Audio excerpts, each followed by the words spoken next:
Þá miðvikudagur og þá Trump-tíminn hérna við rauðaborðið og hingað eru komnir góðir gestir.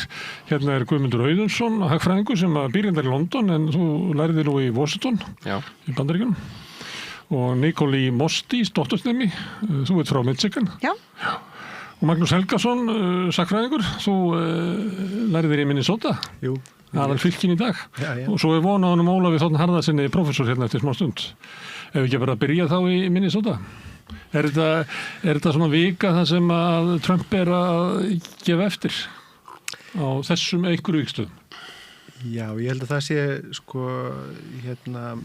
það nokkuð ljóst að hann er að draga í land í Minnesota.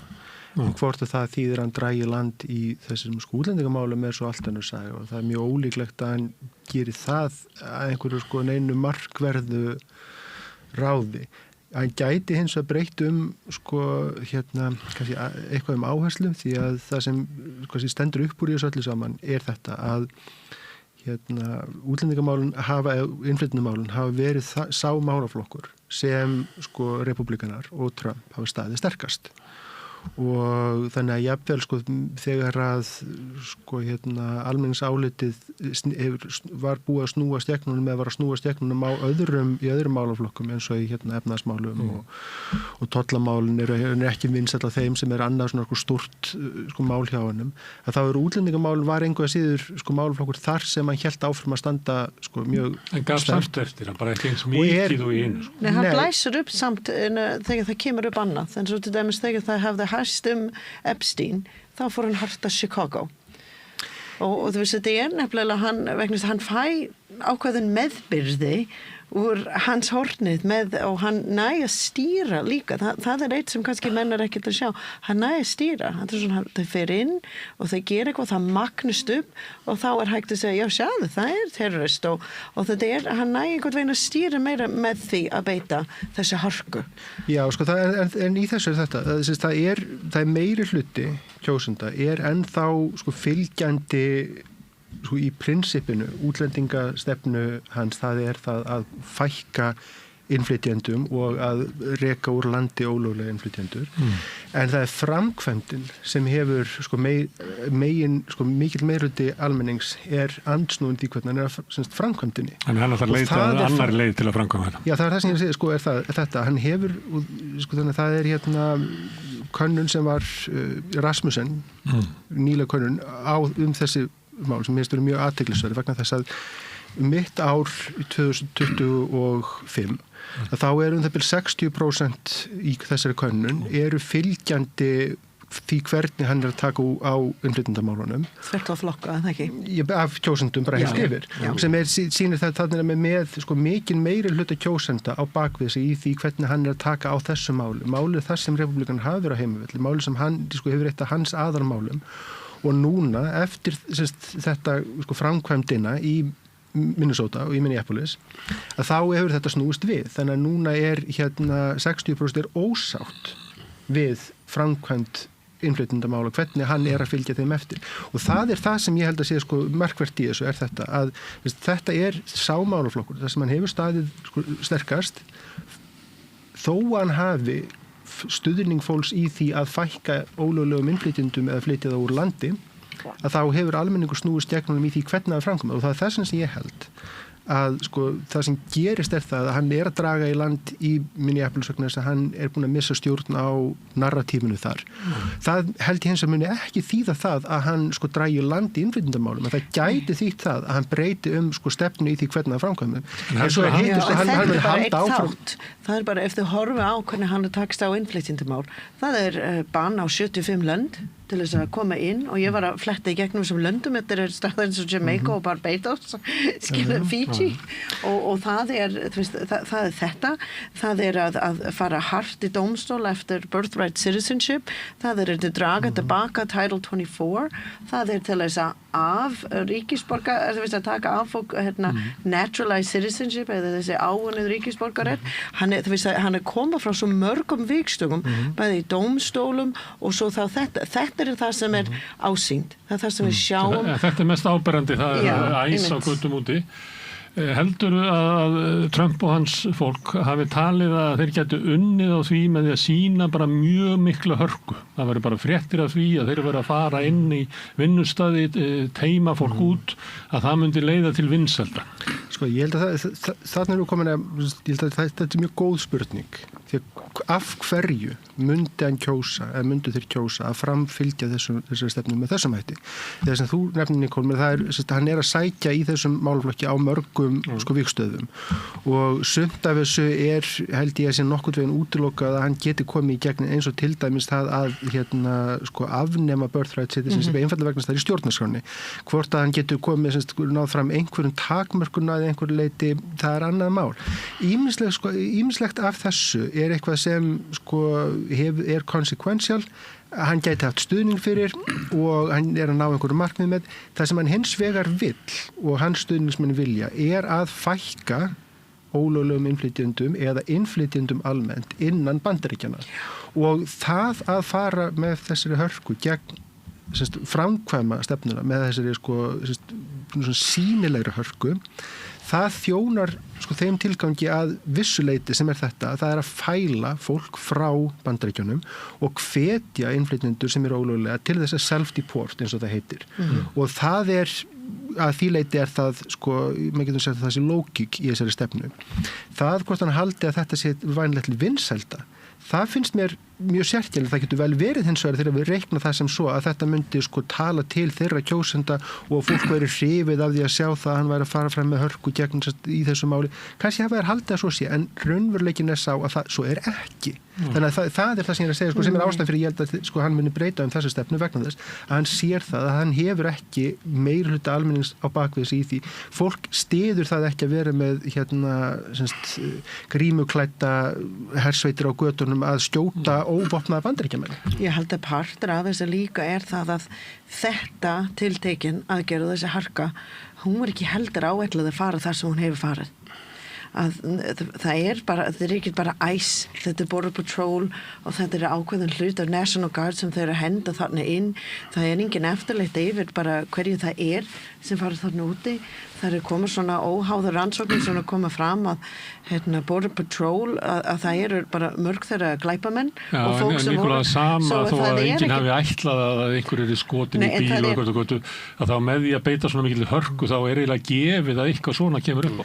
En nú spurning sem svo maður fari aðeins út í samsæriskenningar að sumir vilja halda því fram að þetta offar sé viljandi gert til þess að reyna að fá reaksjón svo að sé að þetta senda herinn á götuna. Það er fyrstulega held ég að það sé ekki tilviljun að þetta fer eins og það fer. Ég held að það sé vitandi vits, viljaðir fá átök. Hver tilgangurinn með því að fá átök svo annað mál. Ég held að lógiska og skynsamlega og svona skýringar maður vill gefa þeim einhvern kredit væri það að segja að þeir hafi trúa því að með því getið náð fram innan gæsalappa jákvæðum markmiðum sem það að hvetja fólk til þess að self-deport og eða að höfða til sinna stuðningsmann sem vilji sjá þetta. Það væri svona rational skýringar. Aðra skýringar eins og sem þú kemur upp með sem það að kalla fram neikvæð viðbrögð. Ég held að það geti líka verið skýring. Skilgreina mótmæli sem uppreist og setja það það líka þessi áróður og sem að skapa enn meira svona kás í þetta þegar þeim sem ábyrgur fyrir þetta fara út með þessi domestic terrorist á hinn venjulega Bandaríkjamenn. Ég kem frá miðjufylkinum, ég þekki fólk frá Minnesota, þú bjóst þar. Þetta það sem við kallum bara salt of the earth people. Það ekkert alveg rosalega frjálslynd þetta bara venjuleg fólk sem ef eitthvað maður við kallum alltaf þau voru bara svolítið normenn Bandaríkjunum þeir svona sískinni ykkur að það bara þeir greiða sinn skatt, þeir vil almennilega þjónustu, þeir góð með nágrunna þeirra. Ekki sem margir sem trúið í að það séu terroristar og svo þegar Kristi Noem og Stephen Miller og Cash Patel allt þessi leik þáttekendur fara út og vilt meina að þarna vonsku gagkvæmt og þarna þeir fela. Jú, þú veist, þarna eru þau að stíga rangt, þarna hefur þau misti stjórn á og það það sem ég meina með ætlun. Ég það engin ætla til þess að hinn venjulega bandaríknamann í Minnesota hryðjuverkamenn. Ólafur, nú þú eldstur okkar og næst Trump í aldri. Hvað hann að hugsa? Þetta var góð spurning. Þetta besta spurning sem ég hef fengið á löngum ferli mínum, enda veit ég ekkert hvernig ég á að svara henni. En ég held að í framhaldi af því sem þið voru að segja að samsæriskenningin ef þú vilt náttúrulega svo að Trump sé bara að reyna að efna til sem mestra átaka og meiningin sé svo að hann ætli að koma í veg fyrir að kosningar í nóvember geti farið fram með venjulegum hætti. Þetta kenning sem maður hefur svona heyrt Ég skal nú ekkert segja hvort hún rétt. Það sem að mér finnst hins vegar lang athyglisverðast við það sem Trump hefur verið að gera undanfarið að hann virðist vera búinn að stíga yfir línuna á fleiri en einum vettvangi. Varðandi þessi morð sveitanna þá hefur hann greinilega gengið fram af fjölmörgum bandaríkjamannum og áreiðanlega miklu meiri hluta bandaríkjamanna og maður sér og ég held að það sé í fyrsta skipti að það umtalsverður hluti repúblíkana sem að segir að það sé gengið allt og langt í þessum hefndarverkum og þessum hrúaðalegu aðförum. Þetta náttúrulega í rauninni minnir mann á SA-sveitirnar eða Gestapo sem maður nú að fara varlega með að draga samlíkingar með. En fleiri sem að líka þarna á milli Ég meina þetta verður bara Þetta minnir alltaf meira og meira og óþægilega á millistríðsárin í Evrópu. En hitt málið þar sem hann gekk líka of langt og að fá það í hausinn þetta þessi Grænlandsaffæra. Því að hún hefur algjörlega komið í hausinn á honum. Hún varð til þess að Evrópumennirnir sem að hingað til hafðu talið lang skynsamlegast að reyna að díla við hann með því að flaðra bara upp í hann, segja bara, heyrðu við þarna með einhvern skrítin, hégómlega náunga, við verðum að reyna að gera eins gott úr þess og við getum og þess vegna látum við svona, þó að það sé nú ekki stórmannlegt, þá það kannski skynsamlegt, en núna gekk hann svo langt að hann búinn að sameina stærstan hluta af Evrópuríkjunum og við fáum, og reyndar Kanada líka, því að þessi ræða hans Karni var náttúrulega mögnuð. En við sjáum það líka allstaðar með leiðtoga Evrópu. Meiri sé að þeirra leiðtogar sem hafa verið hallir undir Trump, eins og Meloni og hann þarna Slóvakíumaður, að þeim bara gjörsamlega ofboðið. Þannig að hvað fær hann út úr þessu? Hann fær það út úr því að Evrópumenn í stórum stíl eru farnir að segja okkar eðlilegu samskipti við Bandaríkin, þau eru bara fyrir bí, að minnstakosti í bili. Hvað eigum við að gera hér í Evrópu? Í fyrsta lagi eigum við að reyna að efla okkur, við eigum að reyna að efla hervarnirnar, við eigum að reyna að efla okkar eigin vopnaframleiðslu, við eigum að verða minna háðir bandarískri tækni heldur við höfum verið.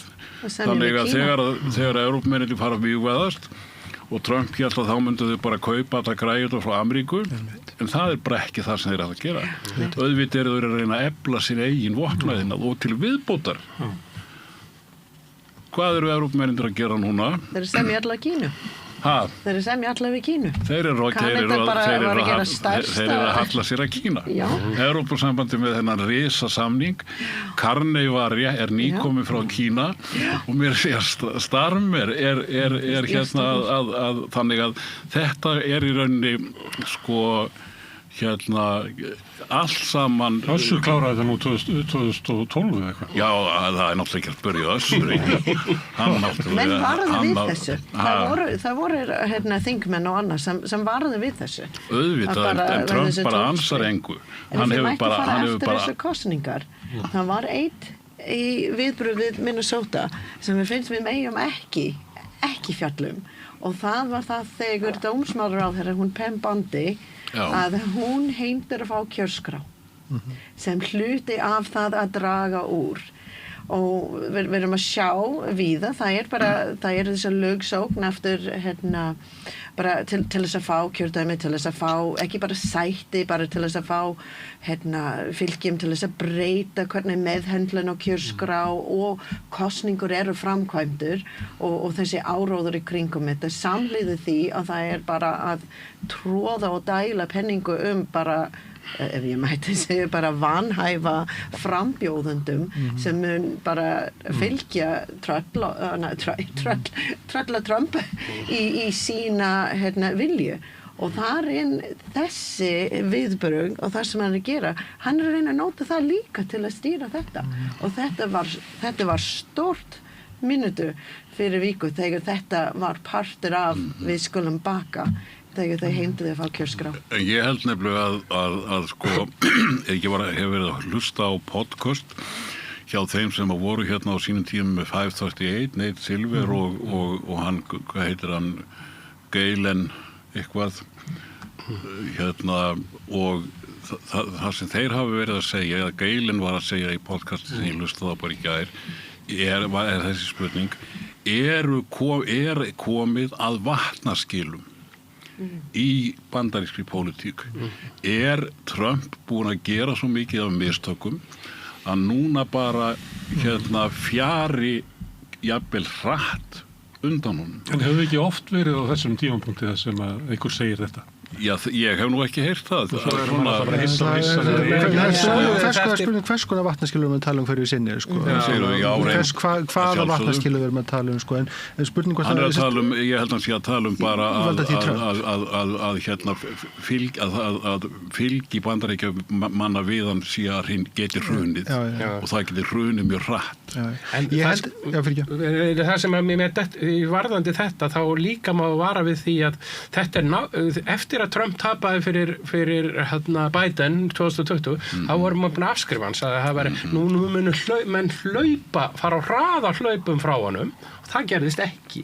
Þannig að má ekki vanmeta það, en ég held að þessi náungar sem voru að tala með Silver og Galen, þeir eru sko, þeir grína í tölur og þeir eru búin að finna eitthvað allt á data sko. Og auðvitað segir hann þegar hann spyr eru að verða vatnaskil, þá segir hann náttúrulega strax, það er alltaf snemmt að segja til það. Það eru bara hins vegar eru hér ákveðin kennimerki sem að benda til þess að vatnaskil gætu. Allir búin að bíða eftir að næsti tekur við. Það er svona þingið bara, þeir afskrá, þeir ekki að fara að gera það, ætla að bíða eftir að dómstól dæma rétt og þau gerir það og þá fer þetta eftir til áfrýjunni dóm og svona, það er alltaf að bíða eftir að einhver tekur þessi ákveðin til þess að segja bara stopp, hingað þetta komið og ekki lengra og þetta er þess að vatnaskil sem við tala það verður að koma. Það er í rauninni sko líka þegar ég var að kenna bandaríska stjórnkerfi hér fyrir margt löngu, þá kenndi maður alltaf check and balances og það gæti engin eitt ráðið öllu. Nú hefur Trump verið að sölsa undir sig og efla framkvæmdarvaldið og menn hafa verið að velta fyrir sér, eru þessi checks and balances bara algjörlega horfin. Og nú sér maður hins vegar sem sé merki það að þau sé nú kannski ekki alveg dauð, þar að segja að það kemur uppsteyt í þinginu, sumir þingmenn republikana eru að andæfa Trump. Menn eru að tala núna að stoppa fjárveitingar til ICE. Dómstólarnir, þeir hafa, við erum náttúrulega með Hæstarétt sem miklu hallari undir sjónarmi Trump sin áður, en það gildir ekki alveg í öllum málum. Þannig og fjölmiðlarnir eru nú ennþá á lífi. Ég held að sé eitt sko eru vatnaskil? Í bandaríkjastjórnum almennt eða í valdatíð Trump. Sko, ég held að sé eitt... Nú, hérna í fráverðan í vörn?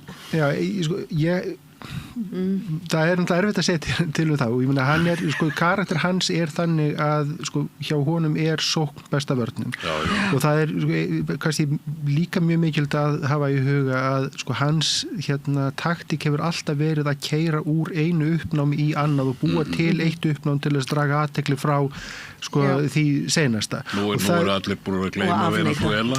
Já, og þannig að þess vegna til dæmis, sko, þetta hann er nú að leiðin inn í Íran eða ekki, hann er með komið nákvæmlega og ég, sko, myndi segja það er, sko, ekkert sem maður á að taka af borðinu sem möguleika og ég held bara alveg svona grínlaust og án þess að maður sé, sko, að með einhvern, sko, dómstags spádóma að þá ætti maður ekki að láta það endilega koma sér á óvart að hann myndi beita kjarnorkuvopnum einhvers staðar. Bara ef hann er komin í þannig horn að þá held ég að hann myndi gera það. Og svo plús það að hann er, sko, eðlilega hans er svolítið þannig, hann er tilbúin að ganga eins langt og hann heldur hann geti komist upp með að ganga en það er líka sem mikilvægt í þessu er það að hann hefur líka sýnt það þegar hann stendur frammi fyrir því að hann kemst ekki lengra á þessum vígstöðum, á þessari vegferð að þá bakkar hann, það þýðir ekki að hann, sko, fari í vörn, hann fer þá bara í sókn á einhverjum öðrum stað og hvar það verður við erum eftir að sjá það. Þess vegna held ég að hann muni bakka núna í sko, Minnesota og Minneapolis en hann færir bara sóknin einhvert annað, hann breytir því hvernig hún er, hann beinir athyglinni að einhverju öðru þannig að, sko, það er engin ástæð fyrir einhvern veginn andstæðinga hans að fagna of snemma. Hitt er þess að mjög mikilvægt. Akkurát og síðast ekki Pittsburgh held ég að sem er næsta á listanum yfir þeir ætla að, sko, hefja eitthvað svona ice surge en, sko, það sem er mikilvægt varðandi sko, vatnaskilin hjá honum og stöðuna sem hann er í er þetta að í þinginu þeir ekki með nema, sko, 4 þingmanna meirhluta og það má engu muna það að þeir séu komnir í minnihluta í þinginu, það þarf ekki nema, sko, örfáa menn rökkvi upp af.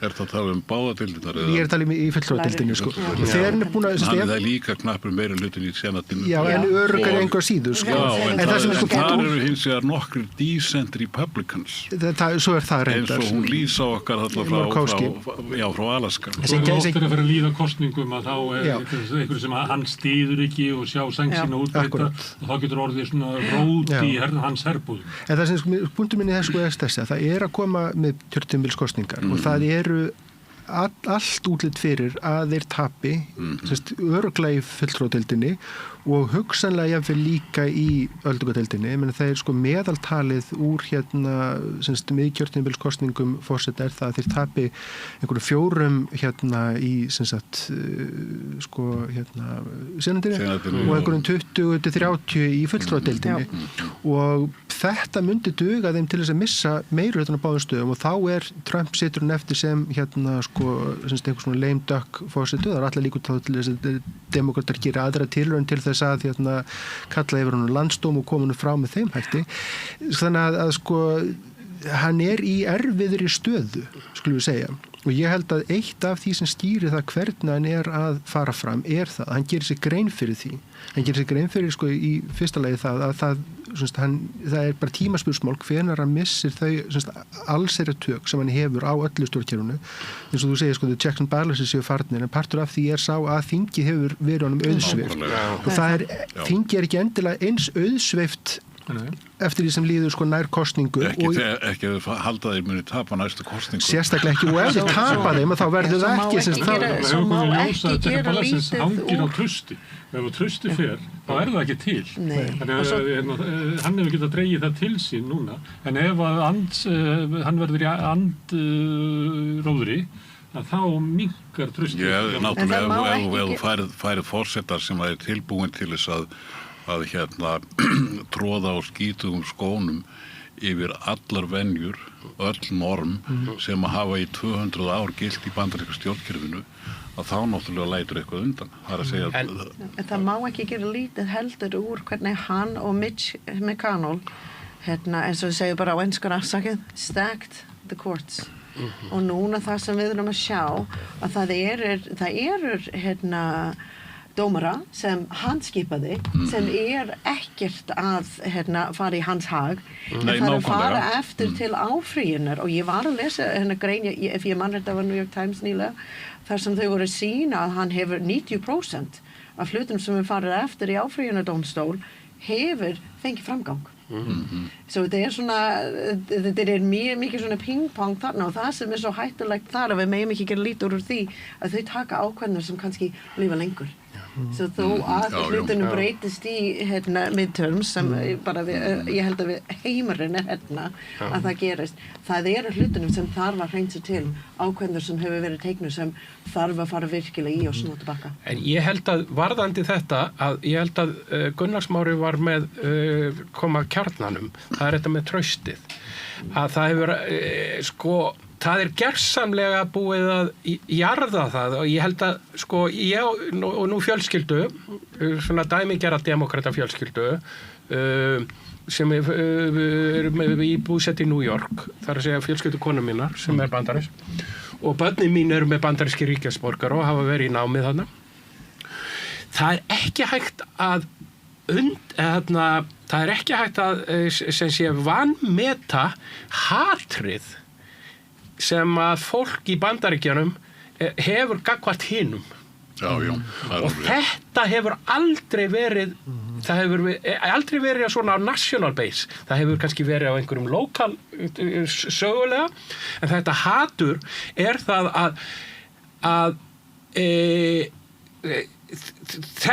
ég sé enga leið til að brúa þetta og leið úr komið með þetta að þá eru leikreglurnar komnar á borðið.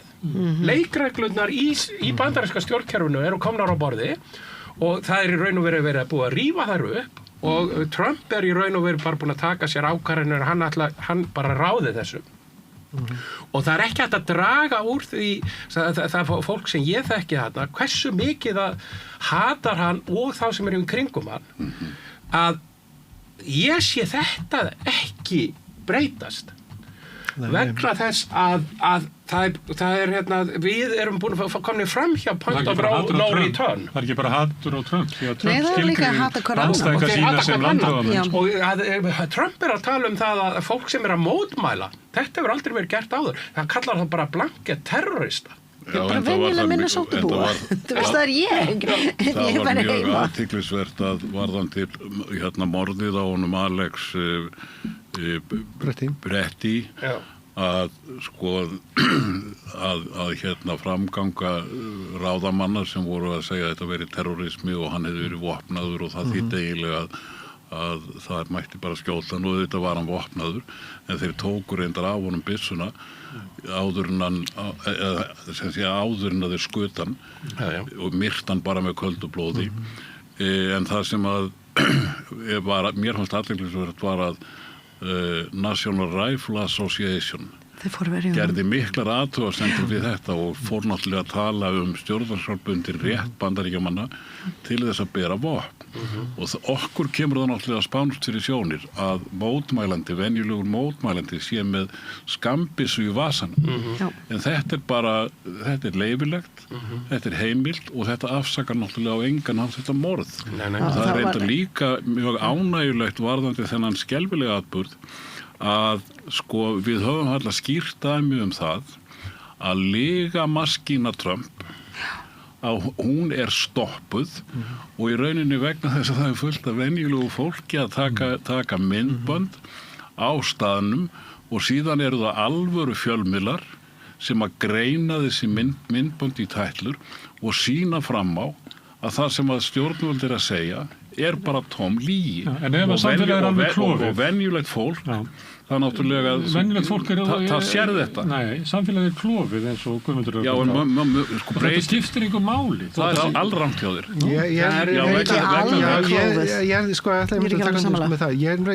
ég held að það skipti máli vegna þess að einhverju leyti auðvitað þá trúir bara fólk því sem það vill trúa og það trúir því sem þeim sagt og það alveg þetta eitt af stóru vandamálunum þarna það þetta eitt af einkennum samtímans í Bandaríkjunum og eitt af vandamálum í Bandaríkjunum akkurat að það eru tvær þjóðir eða það þessi polarisering sem orðið til þess að hluti af þjóðinni tilbúin að sjá hinn hlutan þjóðinni sem í raun og veru rétt dræpa einhvern veginn og það hið undirliggjandi út af þessu halda liðsmenn Trump að þeir geti sagt hvað sem og þannig að þetta með það að Alex Bretti hafi verið vopnaður, að þessi saga einhvern veginn kemur einhvern veginn þannig að sko samkvæmt fyrstu upplýsingum af vettvangi sem Hvíta húsið fær, að þá var hann með byssu og þá ákveður Stephen Miller að það skuli vera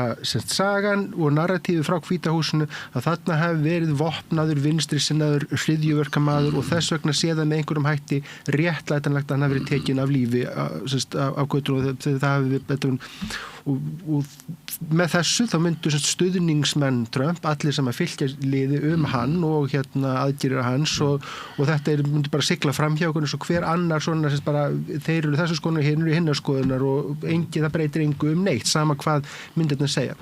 Hins vegar það sem þú bendir á sem mjög mikilvægt þetta að sko það klofningur og klofningurinn meðal annars sá að Trump og hans liðsmenn koma út og nota það sem rök fyrir því að ef mátt taka Alex Bretti af lífi að hann hafi verið vopnaður. Stór hluti af kjósendum hans og mikilvægustu stuðningsmenn trúa því að það að vera vopnaður á almannafæri akkurat eigi ekki að vera til marks neitt annað en bara það að þú sért upstanding citizen.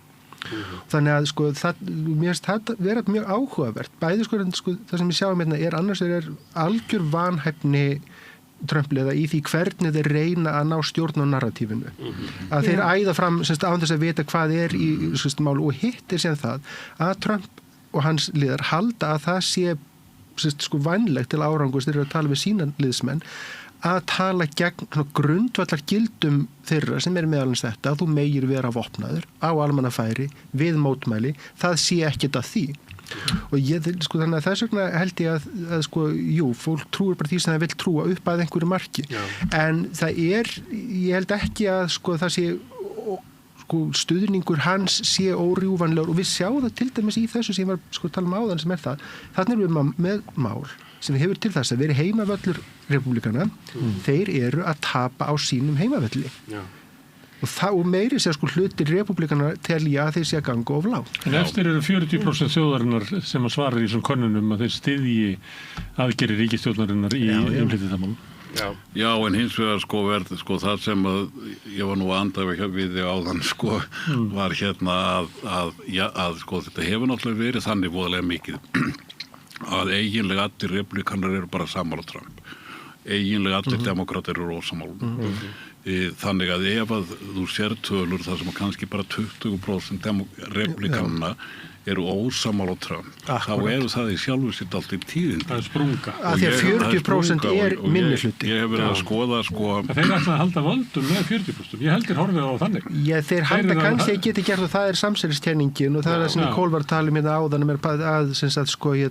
það einhvers konar lausnargjald sem vilja fá fyrir það að draga þetta lið tilbaka frá Minnesota gefið þeim eftir upplýsingar kjósendur svo þeir geti farið einhvern veginn sjálfur í það að hræra í því og auðvitað það hluti að samsæriskenningun sá að búa til þannig glundurða að þegar að komið að kosningum í nóvember við kjörtímabiliskosningum þá getur einhvern veginn sett þær í uppnám út af því að það sé svo mikil óvisseland og það getur vel verið að þeim takist að gera það. Á þeim stöðum sem að þau þurfa en það þetta eru margir mánuður til stefnu og ég held að við getum það sé of snemmt að gefa lýðræðið upp á bátinn og það sé of snemmt að gefa eftir allar stofnanir Bandaríkjanna þótt að checks and balance hafi ekki virkað að þá til dæmis þingið verður aftur a check and a balance þegar að republikana verður búin að missa meirihlutann og þeir hafa það tæpa meirihlutann núna og þegar dregur að kosningum þá ekki víst að þeir séu tilbúin að vera alveg nákvæmlega sami rubber stamp fyrir hann og þeir hafa verið. Ég hef verið að rýna í viðhorf bandarísks almennings til stefnumála Trumps og til náttúrulega það sem hefur gerst með Trump sjálfan að hans approval ratings hafa versnað og þau standa núna í -14. Það að segja að það eru 14% fleiri sem að eru disapprove heldur en þeir sem approve. Sem að reynda menni svo Starmer og Macron myndu gefa mikið fyrir að fá. Það er mörgur deildu fyrir neðan. Já, spurningin hvort að sá samanburður segir okkur nokkuð skapaðan hlut en það annar mál. Hins vegar ef við skoðum sko efnahagsmálin, Já, þá nákvæmlega. voru þau í byrjun árs 25, þá var Trump, hans efnahagspólisía með plus 6, hún komin í mínus 18. Varðandi tollastefnuna og svona viðskipta hættina, þá var það nú komið í mínus 2 í byrjun 25, núna komið í mínus 18.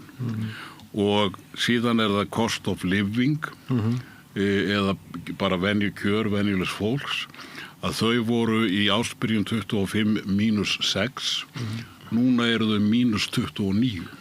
Og allir þessi þættir, sko, þeir geta skipt máli og það sem að kannski mikilvægast máli að hve miklu leyti þetta skiptir máli inn í stuðningsmannahópi Trumps og meðal republikanna og og maður sér að það svona meiri, þeir eru náttúrulega ennþá skilur miklu meiri hluta með sínu manni en þú sérð meiri efasemdir líka í þeim herbúðum.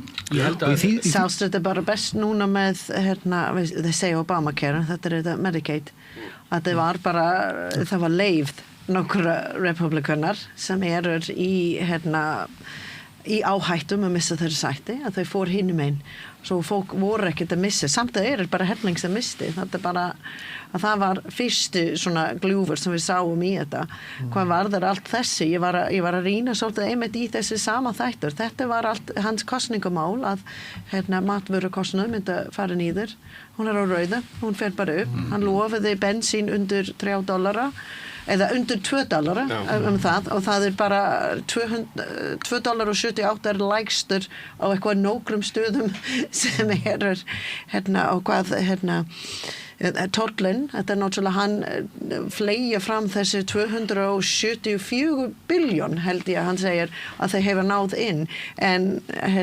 þingið skrifiði undir the big beautiful bill sem ætla að skila vegna skattalækunar ætla að skila 3 trilljónir í mínus á sama tímabila þessi hann aflast upp og það það sem hann missar vald inn í þingið með þessum aðgerðum þó að hann að kannski að halda sína vinsæli með þessi innflytjendastefna sem í rauninu vera mun líka koma niður, ég meina atvinnamarkaði, það bara bílaið, það stórt dæmi, það held ég það átt að fjölga störfum 28.000 færi innan þessi ár. Það að fjölga í hina greinar og þau standa í stað eða fara nýður eftir svæðum á landinu og þetta það sem mun snúa fólk sem kannski núna ekki að taka afstöðu óháð hvort þau kýs rauðu blá á endanum. En ég held að þetta sé mjög mikilvægt að hann að missa hluta af þeirri Trump tókst að fá meiri hluta Bandaríkjamanna til að kjósa sig sem hann gerði ekki þegar hann vann Clinton. Meiri hluta af þessu 50% samkvæs. Já, það að segja hann fekk fleiri atkvæði heldur mótframbjóðandi sinn. Hillary Clinton fekk fleiri atkvæði en hann. Og meðal annars að hann náði hann svona innrót sérstaklega meðal karla úr minnihlautahópum. Sem þýddi ekki það að í meirihluta væru þeir að styðja hann heldur það að þeir voru að styðja hann í miklu stærra mæli heldur en hefðu gert áður. Já, nákvæmlega. Og þetta að þurrkast í burtu, sérstaklega hvort hispanic fólk af latnast. Mjög mikið í kosningurum sem voru hvenær voru þau mánaðamótin í síðasta haust Já. þar sem hann Dini vann en það var í hinum fylkjunum þar sem ég sá svona niðurbrota af þessum þjóðfélagshópum og þetta var mjög greinilegt með sérstaklega Hispanic Já, Hispanic, það sérstaklega ég held að þetta sé mikilvægt en það sem að Smári mentist á það ennþá 40% bandaríkjamanna sem að af þeim kannski 30% bandaríkjamanna myndi ég segja sem að styðja hann í gegnum skiptir ekki máli þá að skita einhvern mann á meður í götu í Bandaríkjunum. Þau myndu styðja hann. Það hægt að stjórna landi ef þú ert með harðarlínu minnihluta með þér en þá þarftu líka að brjóta niður alveg ótrúlega mikið á stofnunum í bandaríska stjórnkerfinu og spurningin ætlaðir að reyna það til að halda vald. Ég held að verðandi sko það er líka hennar klopningina flokksins sem skiptir líka máli það þegar hann fer að missa sko svona álitsgjafa í hlaðvarpsheiminum og í því sambandi þá er Joe Rogan til dæmis hefur verið að gagnrýna hann fyrir innflytjendamálin og segja að síðan nota þau til þess að draga athygli frá Epstein-skjölunum og ég held að sko þannig að það eru alveg full ástæði til þess að gefa sér að hann geti tapað nógu miklu af sínum kjósendum til þess að vera komin í raunverulegu vandræði og hann sko á mikilvægu málum eins og efnahagsmálum sem þú nefnir það ég hef einmitt verið að fylgjast með þessum það er mjög athyglisvert að sko hann underwater eins og heitir sko 17-20% í bara öllum könnunum í öllum efnahags sko spurningum hvernig hann heldur efnahagsmálum í tollamálum og þar undir göttunum þannig að hann nýtur ekki stuðnings en hann hefur notið stuðnings í innflytjendamálum og hvernig tekur hann þeim og hann er að missa hann þannig að núna þá eru 20% republikana í nýlega konunni í Politico sem segja sko að þau séu ósátt við það hvernig framkvæmt þessar mála og síðan sko að af þeim sem eru hlindir því sko stefnu hans í innflytjendamálum að fækka innflytjendum þá er þriðjungur ósáttur við það hvernig hann er að gera það þannig að þarna sko út af þessu held ég að hann gæti gert sko við getum séð að hann recalibrate eitthvað hann hörfi eitthvað með þetta en aftur það þýðir ekki það að hann muni draga í land engan veginn hitt sko sen annað með sko þetta að hann veit að endurinn er nærri og ég held að það sé í sko fullri alvöru eitthvað sem ég taka þess að sko marka á er það að hann sko sýnir mjög sterk merki það að hann sé farin að sko ellin sé farin að býta hann Þetta var spurningi sem þú varst að beina til mín áðan. Já, það var svolítið það sem ég var að hugsa, sko, en vegna þess að ég held í fullri alvöru að þetta sé eitthvað sem, sko, þurfi að taka með í reikningi núna. Vegna þess að maðurinn er orðin mjög fullorðinn og hann sýnir merki það að hann sé farin að, sko, það sé farið að býta. Þetta er náttúrulega það sem hann nóti til að losa við Biden. Já, sko, akkurat, og þannig að sko, því felst þá heldur tvennt. Annars er það að, sko, ef hann gerir sér sjálfur grein fyrir því að hann eigi ekki mikið eftir bæði vegna þess að missa meiri hluta í þinginu og hann eigi ekki mikið sem eftir að kjörtímabilinu, hann eigi hugsanlega ekki mikið eftir endilega af sko sinni starfsævi sem getur þá orðið til þess að hann keyri harðar á þeim sem málum sem hann vill koma í gegn og hvaða mál eru það? Það er að stimpla nafn sitt á Bandaríkin og ég held að það sé það sem skiptir hann mestu máli því að sko þegar hann talar sko MAGA, Make America Great Again en það sem hann er að tala Make Me Great Again það er það sem þetta gengur út á hjá honum og hann vil að hann sé sko hans verði minnst og þess vegna sko hann hefur sko nú gengið vel að sko rústa hlutum brjóta á niður eins og helmingina Hvíta húsinu sko við eftir að sjá hvort hann tekst að byggja nokkuð upp í staðinn ég var stórlega að en sko aðeins verja Trump að því að hann er náttúrulega í mjög erfiðu starfi sem að gerði Obama gráarðan á 3 vikum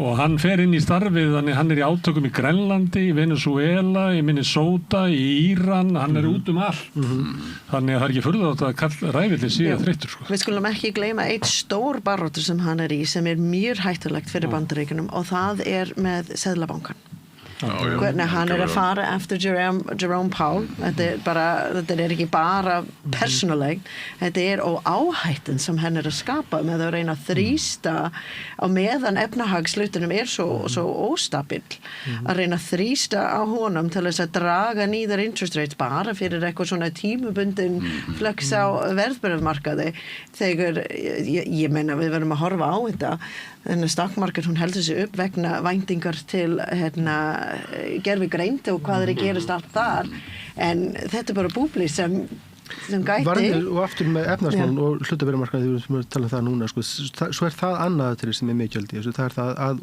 sko horfirnir í efnahagsmálum í Bandaríkjunum er ekki góðar Nei, það er sko að hann er að róbla í þetta þá bara consumer confidence í Bandaríkjunum núna er það versta sem við verið síðan 2014 þannig að sko Bandaríkjamenn eru uggandi efnahagslega framtíð sína ástandið lítur ekki vel út hlutabréfamarkaðurinn hefur hækkað en það er áhugavert í þessu sambandi að hlutabréfaverðshækkun á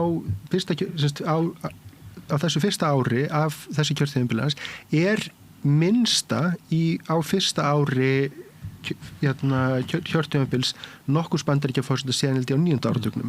Þannig að sko hlutabréfshækkunin jafnvel þótt að sé þessi sko gervigreindar bóla eða gervigreindar hlutabréfshækkanir og gervigreindin knýr áfram hagvöxt í Bandaríkjunum og það er full ástæða til þess að efast að sko ábatinn af allir þessari gervigreind muni skila sér í hærri sko þjóðartekjum sko í bráð.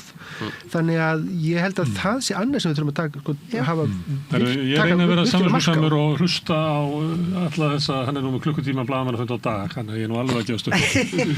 Í gær var hann komin til Iowa og var með svona rally-fund sem var reyndar eins og væri bara í litlum leikumissalið eitthvað, það var svona allt svona voðalega miniatúr hjá hann. Þá birtist það neymitt eins og hann sé maður geti ímyndað sem verið 2 plön í gangi, annars verið að vera með stefnu sem bara 35% eru sátt við og ná inn í gegn með einhverjum djöfulskap að trufla kosningarnar eða þröngum í gegn. Hins vegar verður við að vinna kosningarnar og kosningarnar munu snúast affordability, þótt að hann vilji ekki, hann segir bæði það verður aldrei verið betra affordability og affordability er bara einhver áróðus orð sem að demokrata byggur til og hann segir allt í svona setningunni og hann segir ég lofaði ykkur að lækka bensinni, það er komin í 1,99 bara í landstæðar og hvað segirðu? 1,87 og hann bara þýlur svona, þið kannist við þetta. Ekkin er að lækka, ekkin er bara næstu í gefin orðið og ég er búin að lækka lyfjakostnaðinn 900% og 1400%. Hann er bara áfram og ég horfði á hann þarna og ég hugsaði, hann var eiginlega ekkert að tala um Minnesota. Hann var ekkert að tala um Venezuela, hann var ekkert að tala um Grænland, hann var ekkert að tala um neitt sem átti að fela það frá að kosningarnar munu snúast þetta. Og hann veit það alveg og hann veit að hann er ekkert með sérlega góð spil. Þetta er náttúrulega, ég þekki eitthvað, það er bara engin bandaríkjamenn sem kaus honum vegna Grænland eða Venezuela eða tótla var bara, meira segja bara fólk í kringum heimili, það var nokkur sem komur á óvart sem kaus og þau kaus vegna skattalækunar. Það var bara svona háskóla lærðu fólk og annað, þau voru bara svona ok, Biden hann skilaði mér ekkert, ég á fyrirtæki, ég vil sjá þessa lækun, ég vil sjá þetta gott, en þau trúðu ekki, alveg eins og þú byrjaði á, þau trúðu ekki að allt hitt myndi gerast eða það myndi vera mjög slæmt, það bara mörg þeirra segja, já alveg gott að losa við ólöglega innflytjendur, en gerir ekki ráð fyrir að bara verkamenn sem sinna kjötiðna eða avokado gráður út í Kalifornía að þeim verður líka hirt í burtu eða bara enginn til þess að slá grasið næstu sumar, það bara svo það eru fólk sem er svona wow, bitu, þetta er ekki pakka sem ég keifti og ég held að við möttum sjá þeim stíga líka svolítið fram. Ég held að þetta er auðvitað gífurlega mikilvægt en sko vandamálið er það að þetta fólk sem að kausan vegna meðal annars skattalækkan og svo framveg, það líka afsakanir sem voru, hann sé svo að þeir sagði, hann var hann var ekki svo slæmur seinast þegar hann var við völd. Hann átti líka hæf fólk í kringum. Það er nákvæmlega það. Það voru eins og þeir segja á ensku adults in the room í seinustu stjórn og það er engin eftir. Þá helviti stjúpiríkið var í óvalóttis. Og núna eru Cash Patel. Afsaki orðabræði, það er hvert fíblið á fætur öðru í kringum hann núna. Bara alveg skelfileg fíbl. En ég hugsaði þegar ég var að hlusta á hann að við þekkjum það á pólitík að það eru margir sem að vilja fara í kosningar og segja að þeir hafa aldrei haft það eins gott og ef að almenningur trúi því að þá er þeir líklega búin að vinna kosningar. Það gerðist nú ekki hér í síðustu kosningum á Íslandi. Það passaði ekki, það passaði ekki við upplifun fólks. Ef þú reynir að halda þessu fram og að það passar ekki við upplifun fólks, þarna var maður sem var að halda það fram að verðbólgan hefði aldrei verið lægri. Það hefur bara verið aldrei betra að búa í Bandaríkjunum og efnaðurinn hefur aldrei verið betri og ég hugsaði, þú veist ég meina það er ekki fræðilega möguleiki að hann komist í gegn með þetta getur ekki sagt fólki að sagt sér hvitt. Hann er alltaf að veifa eitthvað svona, hann ætla bara að greiða fólk þess að hann ætla að greiða grænlendingum bara fá allir bara eitthvað svona ávísun. Hann sendi heim til Hermannanna 1776. Já, það er líka mér að athyglisvert sem Nikol var að segja áðan árásin á Seðlabankann. Já, það er mikilvægt. En þar nefnilega höfum við líka dæmi það að því er ekki tekið þegjandi. Nei. Það er að segja að það eru meiri séð þingmenn replikana sem að segja, heyrðu við förum ekki að gefa eftir þetta prinsip sem við höfum trúað á all okkar æfi. Ég var að segja þetta hérna, þú veist að þú ert komin á svolítið vandan stað þegar þú ert farin að bíða eftir að sjá hvað Rand Paul segir, því að hann er farin að takast á hérna, með allt þessi bátur og hann er að kalla til ábyrgur en að trekk í trekk hann er þar og þú veist að þú ert á mjög vandan stað þegar maður eins og Rand Paul er að verja hérna, það að hlutur með draugi tilbaka. Það sem ég að segja, að ég held að hann kæmist upp með að taka Grænland. Heldur það? Hann myndi geta hent þessum seðlabankastjóra út í hafsauga ef hann skilaði bættum efnahag til landsmanna. En það er bara ekki að gerast. Nei, hann hefur engin hvað er hann að fá þessu penning? Hún bara ekkert að vera til. Erdogan gætt drepið dómskerfið, fjölmiðlana og allt saman, bara vegna þess að hann skilaði bættum hag. En ég sé ekki að Trump sé að gera það. Ég sé engar tölur sem að benda til þess að hagur Bandaríkjamanna sé að batna. Hvað er Venezuela að fara að kaupa að kosta borgarbúi? Ég meina hugsi, hvað er það að fara, ég meina það er ekki búin að skila sig ávísun fyrir aðgerðum með að ná í Maduro, það er bara ekkert og hérna ólíufyrirtæki sem þetta er stór greiða, þau bara allt bara og byttu nú við hver borgar þá ávísun til þess að fá okkur hann bensín og þetta er náttúrulega, þetta penning hún er ekki til og allt þessi aðgerður þau þurfa að fara að skila sig. Og það er ennlega mikilvægt þetta sem nefnir Erdogan og það að svona sem að heitir strongmen þjóðarleiðtogar með einræðistilburði eða svona hálfgildings einræðisherrar að þeir hafa haldið völdum þar sem þeir hafa síðan þótt þeir hafi strókið mörgum öfugt að þá er þó nógu margir og meiri hluti þjóðarinnar er nógu ánægð með það og telur að hagur sín hafi batnað og það er það sem ég held að sé fyrir utan allt annað sé það sem við þurfum að hafa í huga er það að efnahagsástandið er slæmt, það er ekki að fara að batna og það mun vinna gegnum þannig að þótt hann gæti einhvern veginn fundið nýja stefnu í útlendingamálunum og fengið aftur með sér meiri hluta republikana í þeir, unni tilbaka þá republikana sem hefur tapað og unni tilbaka Joe Rogan í þeim að þá eru raunverulegur efnahagslegur raunveruleiki sem mun vinna gegn honum og republikunum og varðandi það að kæfa kosninga að það getur virkað og gæti koma honum yfir lokalínuna ef það er mjög mjótt á mununum en ef það er nógu bili og ef þeir eru að fara að tapa nógu stórt að þá mun það ekki duga.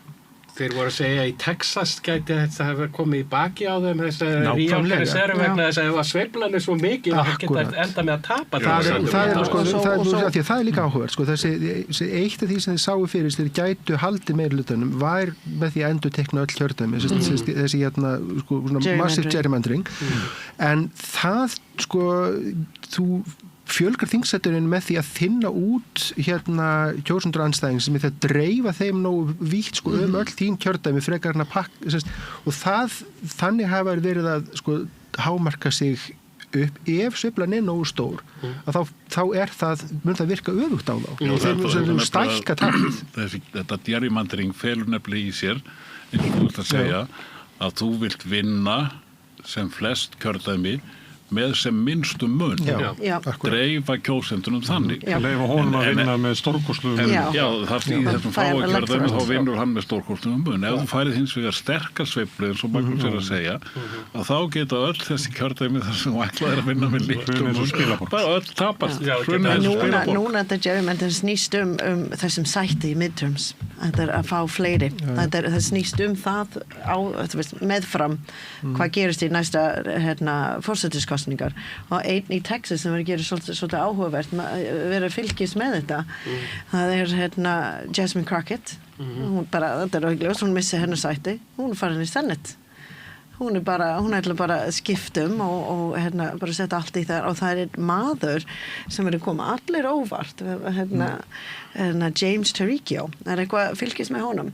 ég sé aðeins til hans hann er bara mér hóvær jafnvel bara conservative samt bara mér frelslind maður sem hann er að draga saman 1000 mönnum í þessum rauðum svæðum Svo það verður mér áhugavert að sjá ef þetta heldur áfram.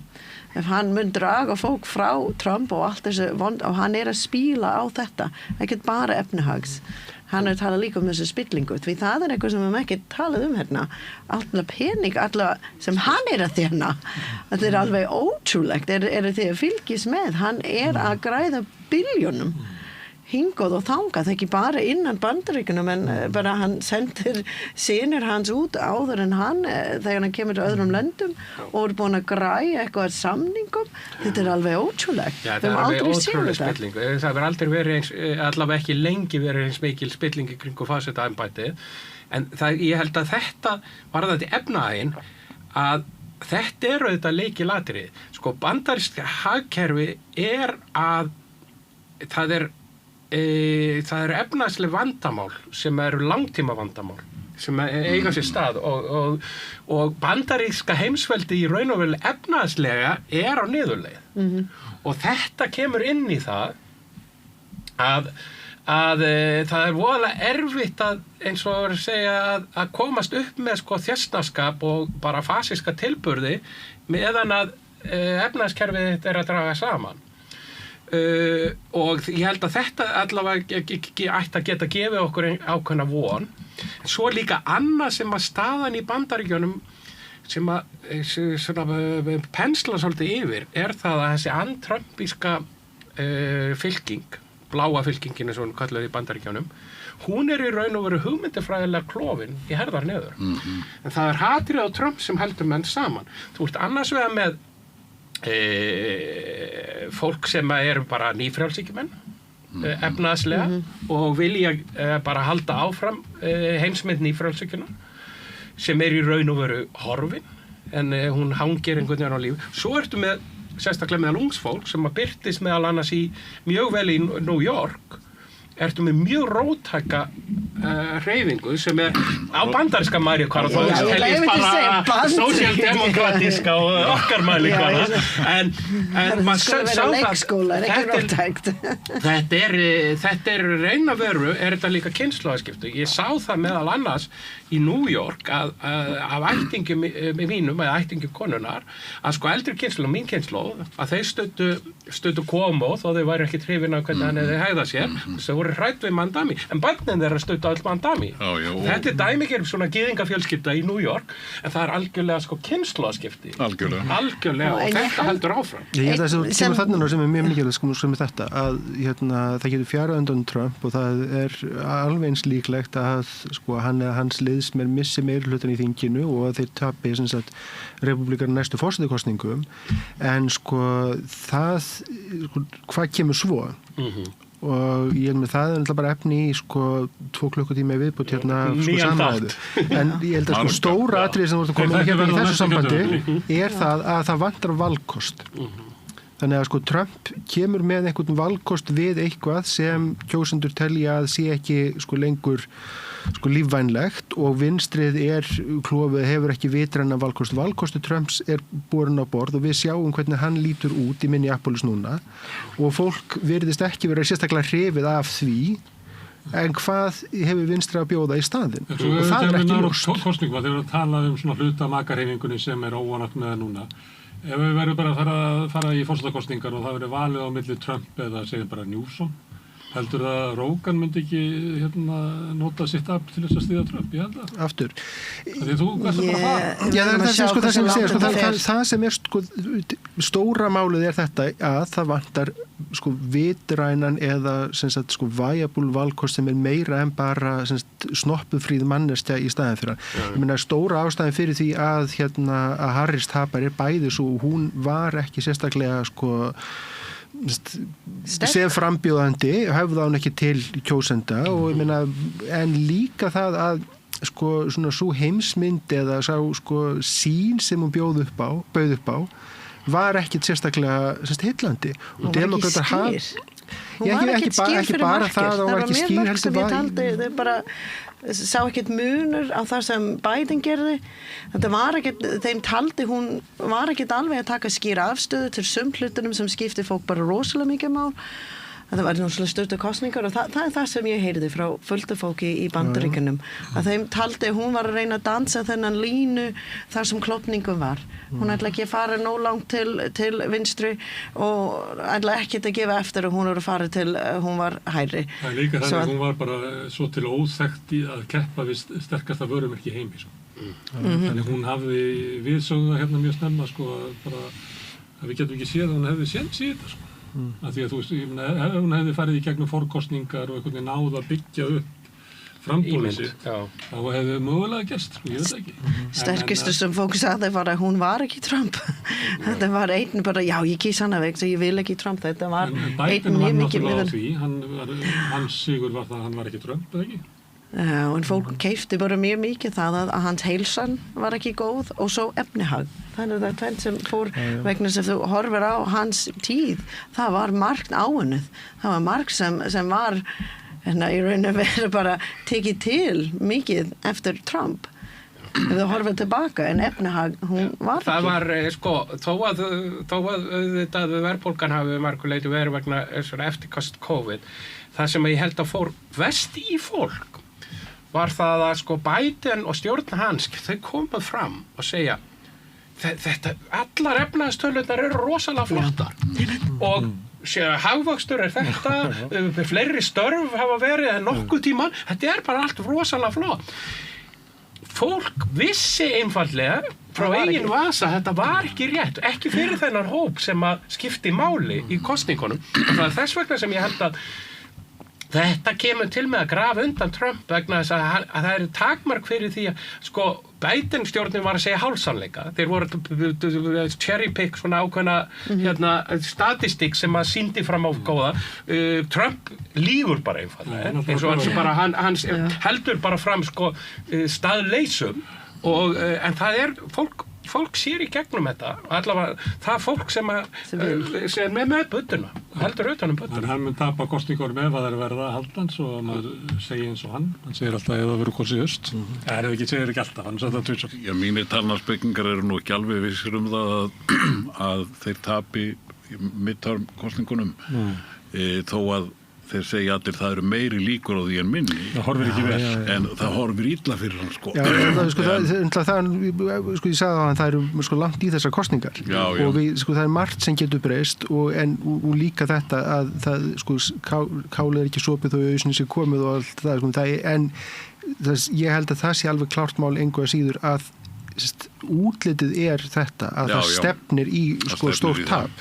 Hversu stórt það verður og hvort það verður nógu stórt til þess að fleyta yfir lokalínu með það sérstaklega ef Trump beitir einhverjum sko bellibröðum til þess að kæfa kostningarnar eða trufla framkvæmdir eða hvað það nú er sko. Lýsa þær ógildar eitthvað svona en sko þannig að auðvitað og það er eitthvað sem við þurfum líka að hafa í huga sko, hann gæti alveg og repúblikanar gætu alveg og ef svo fer sem er til dæmis sko, það er alveg möguleiki ef þeir vinni kostningarnar í haust að þá mun Trump og repúblikanar munu taka því sem sko óútfylltum tékka frá almenningi til þess að gera það sem þeir vilja og munu svo gera það, þeir munu innleysa þann tékka.